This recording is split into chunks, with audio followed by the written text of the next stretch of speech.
My friends, tonight I want to take you on a little adventure, because yet again I'm gonna try something I haven't done before.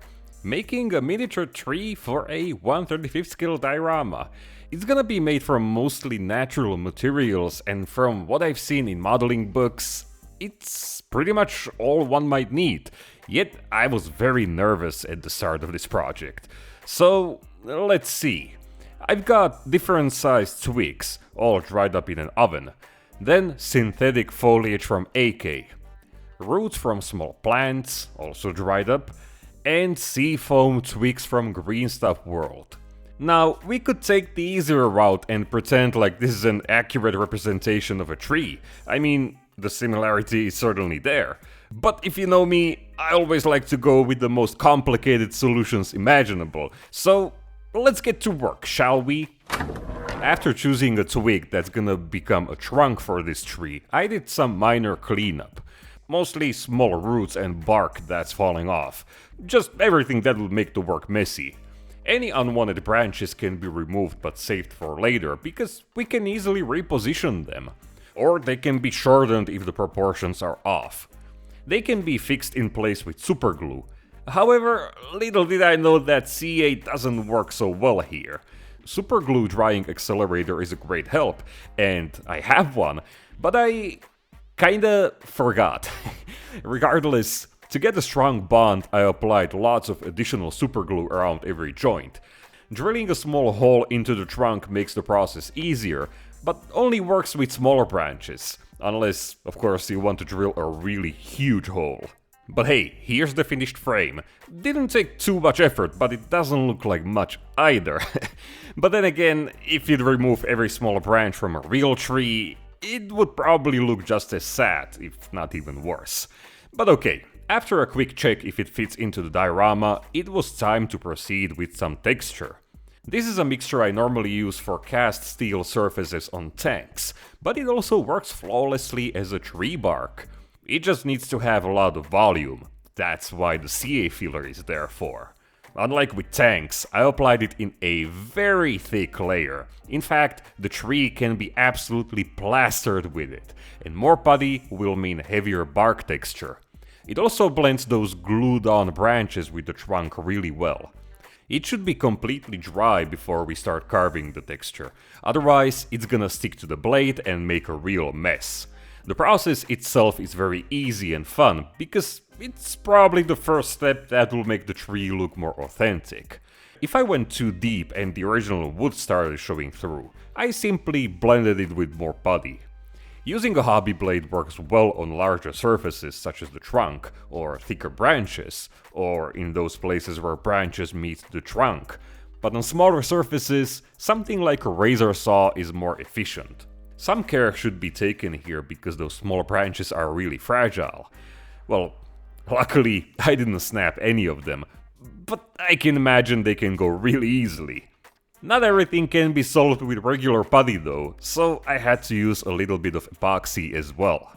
Mainly around those branches where the joint simply wasn't smooth enough.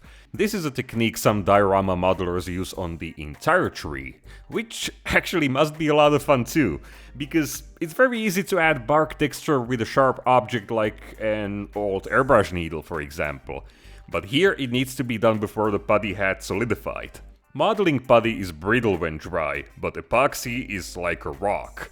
I also applied it around the base of the trunk because I wanted to make it thicker. The same putty can be used to sculpt roots. But if I decide to go that route, it'll be once the finished tree is glued in the diorama. Okay, the main skeleton doesn't look so depressing anymore. Even I was feeling pretty good at this stage. So let's move on to the more delicate stuff. Seafoam is a great source for any type of vegetation, be it shrubs, small plants, or tree branches. I usually cut it into small pieces because this way I'll have more control over the result I'm after. It was at this moment when I also remembered that I have a bottle of CA activator, which made this task infinitely easier. I'm sure if it wasn't for it I'd lose my mind after the first branch, because yeah. So it went like this. I brushed the activator on the branch and quickly added a twig dipped in superglue. The contact was immediate, and then I could add more superglue around the base. I've also put more superglue over the twigs as a sort of reinforcement, because these are very delicate and something was telling me I'd break most of them off when adding the green foliage. To blend them with the rest of the tree, I again applied the thick putty mixture. This way I could also make some of the twigs thicker near the base, so the result would be a smooth transition from a thick trunk into very thin twigs at the end. The texture was added in the same manner, but all of a sudden it was very cramped and I had to resort to a hobby blade. You know, a razor saw simply wouldn't fit there anymore. This was a very pleasant process and the job was done rather quickly. The natural shape of sea foam makes it even easier and it's not hard to achieve a nice, authentic looking result. Even if we check it out in the diorama, it's starting to look pretty neat. So let's now give it some paint. I decided to start with a coat of black primer. Priming models is never a bad idea as it unifies different materials and surfaces and provides a solid foundation for upcoming paints. As a small bonus, black primer helps us build artificial shadows. The primer we paint was Deck Tan from Tamiya. I sprayed it from above, taking advantage of the black undercoat. It's a similar approach to figure pre-shading, where you spray the miniature black and then spray white from above. The result is actually pretty good, but everything easy can be done in a much more complicated way, of course. So, the next stage will be performed with Vallejo acrylics using the so-called wet-on-wet blending method. It's essentially slapping one paint over another without much rhyme or reason. Or is it? Well, I'm not much of a wet expert, but the way I like to do it is by starting with light colors. You know, adding more variation to the surface, and letting them seep into each other. Then I switch to darker tones, focusing them towards the bottom or into corners and shadowed places. We could paint the entire tree like this, but the surface is very complex and delicate, so we'll keep the final touches for oil paints. More specifically, just industrial earth. It worked really well on this surface. Here you can see how it brings out the bark texture. That's the main purpose of oil paint washes. But because I'm applying it in such a heavy layer, it also adds color to the whole picture, making the surface look more natural. That's why it's sometimes important to use colors that might seem weird on their own, such as white for the wet blending, but when combined with other tones, the result can be pretty convincing. Moss often grows in crevices and on the northern side of trees, and to make a good base for that, I started by blending slimy grime, which is an enamel paint without any texture or volume.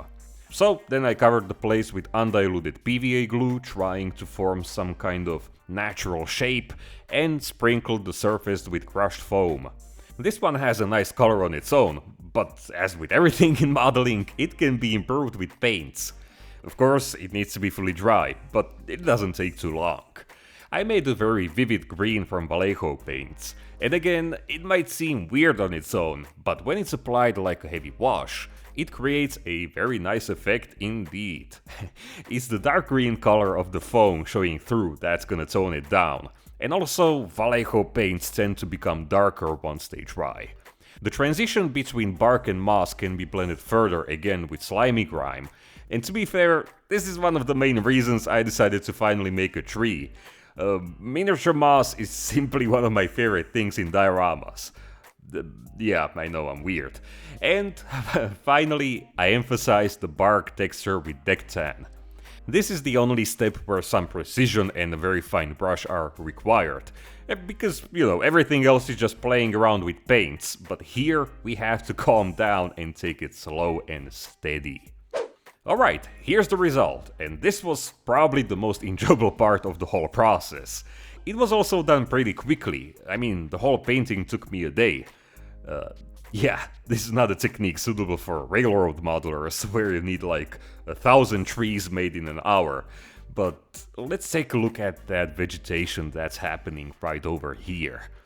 Well, my original plan was to use this foliage from AK. It's repack miniature, by the way, but I didn't find too much success here because I couldn't figure out how to adapt these. They're essentially twines covered with static grass and paper leaves. Yeah, so I lost patience with them really fast. By some lucky coincidence, I recently bought these shrubs because they might come in handy one day. I just didn't expect it to come this soon, but it's not like I'm complaining or anything. So yeah, these have a totally different structure. It's like these plastic straws covered once again with static grass and a lot of tiny leaves. Actually, nobody shows these products up close for some reason, and I think that would be very helpful for potential customers. But yeah, this was definitely the jackpot. I could very easily cut them into small clumps, which are much easier to work with, dip them into undiluted PVA glue, and start planting. Now, saying this was a fiddly process would be a huge understatement. Luckily, I didn't break any of the seafoam twigs, no doubt thanks to the superglue armor, and it went just as you would imagine. Basically, find a suitable spot and try to forcefully stick the foliage into those fragile branches, all the while trying not to make a total mess with the white glue. This is gonna make railroad modelers and huge diorama enthusiasts cringe again because this was also a full day job.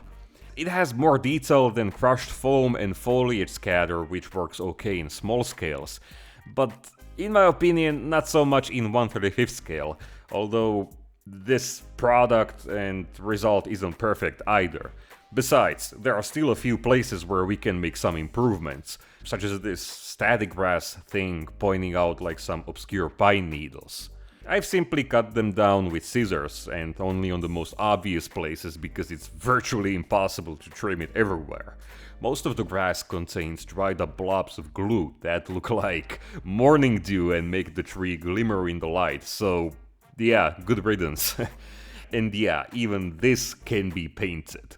Not completely, of course, but I found the foliage rather two-dimensional because of its overall monotone color palette. I figured using a darker green color as a heavy wash would emphasize shadows and make the leaves more colorful. Luckily, this didn't take an entire day, more like an hour, and it made a small but very substantial difference. We could of course take this little project even further and add lichen or a bird's nest, but I think it's gonna do just fine as it is. Well, my friends, this was one of the 3 most intimidating things in modeling for me. So there's figures, trees, and large bodies of water. 2 of them are already out of the way now, and the only thing I need to pick up lots of courage for is epoxy resin water. But let's not get too enthusiastic, okay? I mean, everything has its time. And for now, I'm left, not 100% satisfied, but very happy regardless. It's more like 75% satisfied with the result and 100% happy that I finally gave it a try. And it's another component for the diorama I'm currently working on. I think it's gonna feel right at home in this rural scenery. No, of course once I add some realistic groundwork, not this blue styrofoam stuff. But I still need to paint some figures for the scene, and that's what I'm gonna do the next week. So I hope you enjoyed this little misadventure, and if you're still watching, then you're a real legend. And I owe you a thank you. And another thank you goes to my amazing patrons who make this weekly show possible. If you want to see more content from me, you'll find it all there, such as frequent, detailed, almost daily photo updates from my workbench, with often very long tirades about what I'm doing. There are also 1 week early ad-free videos, so you could watch me paint some figures right now. There are super nice studio photos, such as these, which you can download in full bazillion-K HD resolution, real-life references for dioramas, and small 3D models such as random details for tanks and various diorama accessories, which you can print yourself if you have a resin printer. Okay, this diorama is taking some time to make, but just as I was not enthusiastic about the tank when I was making it, I'm fully immersed in the scenery and enjoying every piece of it. So I'm really looking forward to the final part where I'll put every component together. But again, I need to finish the figures and then we can finish the whole scene. So until then, stay safe, stay awesome, keep building models, don't just collect them, and I'll see you again the next week. Cheers!